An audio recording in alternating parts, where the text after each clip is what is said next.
चलतु बर्तमान शुणा आमर पूर्वतन मुख्यमंत्री श्री नवीन पट्टनायक कौन कहते।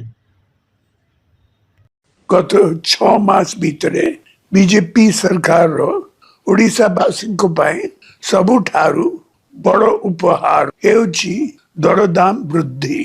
दाली चावल ठारू आरंभ करी तेल पनीपरिया सबु दर आज आकाश छुआ। दर वृद्धि पाए आज प्रति परिवार कांदुची। पैडी प्रोक्योरमेंट प्रोसेस पाए चासी कांदुची। मिशन शक्ति मां माने दुखरे अच्छंती। ए सरकार कुंभकर्ण निद केबे भांगिबो।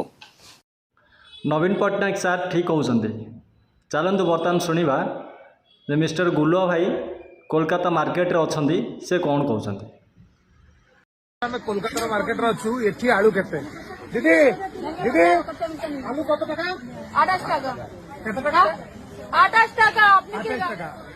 अरे एठी 28 टाका हमर केती ओडिसा रे केते 75 मान को माउसी सिकरे मोहन माझी आपण अनुरोध देखो तू एठी वर्तमान 28 टाका ये 28 टा से 25 टाका 25 टाका 25 टाका आलू 25 टाका लेसुन कत टाका लहसुन 300 टाका किलो 300 हमर 400 अच्छा बाबा रे 300 टाका केजी। और प्याज कत टाका 35 टाका प्याज 35 टाका हमर 60 ए भूलो ठीक है।